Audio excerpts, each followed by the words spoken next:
c'est Francis Bonnier-Roy. Je suis géographe au comité ZIP du sud de l'Estuaire. Ici, on est au Parc national du Bic, dans le Bas-Saint-Laurent, tout près de Rimouski. Le projet ici a débuté en 2018. Il y a eu une collaboration avec le parc pour caractériser les côtes ici du chemin du Nord pour déterminer combien il y avait de sentiers improvisés. Les sentiers improvisés, ça se trouve à être des sentiers qui sont non balisés par le parc et qui sont empruntés par les usagers.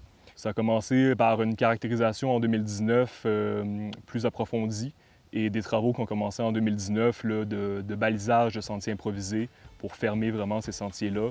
Et en 2020, une plantation de près de 30 000 végétaux de bord de mer.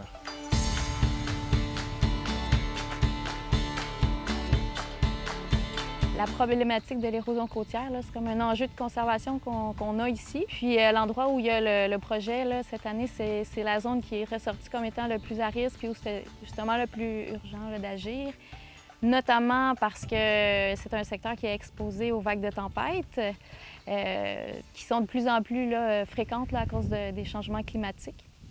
Puis aussi parce que c'est un secteur qui est très achalandé dans le parc. C'est le sentier le plus fréquenté. C'est un super beau sentier qui longe la côte. Puis à de nombreux endroits, on peut passer du sentier à la plage.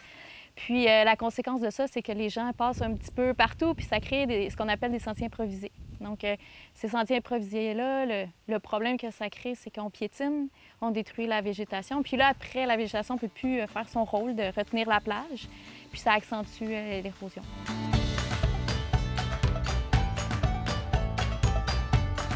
L'objectif, c'est vraiment de favoriser l'enracinement des plantes de bord de mer qui ont une importance capitale grâce à leur système racinaire, de venir créer une espèce de filet stabilisateur dans le sol. Lorsqu'on piétine une fois, c'est pas tant dommageable pour les végétaux, mais lorsqu'on vient à plusieurs centaines, milliers de personnes venir emprunter le même sentier, c'est là que ça devient dommageable pour les végétaux de bord de mer. Et effectivement, ça peut venir menacer la pérennité du chemin du Nord tel qu'on le connaît en ce moment.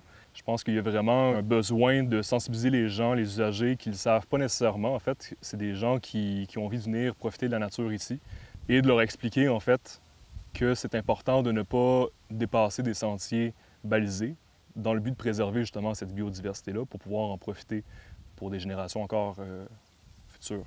Donc là, aujourd'hui, on est rendu dans l'anse à voilier. On est rendu jeudi. On a passé toute la semaine là, à planter. On a fait l'anse à Wilson la première journée avec l'anse à Damas. On va avoir beaucoup de travail à faire aujourd'hui, mais je pense qu'on va l'avoir.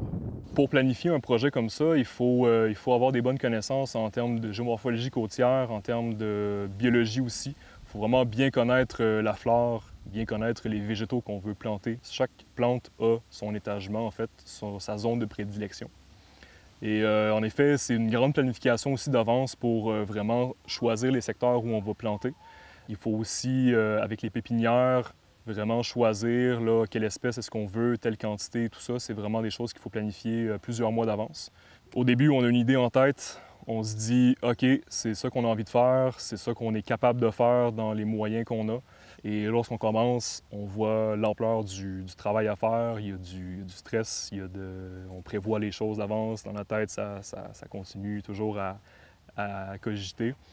Au fur et à mesure que les journées avancent, on commence à voir le résultat qui commence vraiment à faire sa place dans le paysage. Et au fur et à mesure que ça avance, on ressent cette gratification-là. Justement, on travaille pour ça au comité ZIP. On travaille vraiment pour restaurer les habitats côtiers qui sont dans le besoin, on essaie vraiment de jumeler cet amour-là qu'on a pour la biodiversité, pour vraiment protéger la côte, pour la rendre accessible au public et qu'il y ait cette sensibilisation aussi qui est faite pour que les gens puissent se l'approprier aussi et vouloir la préserver. Parce que c'est quand on connaît quelque chose qu'on l'aime et qu'on a envie de la préserver.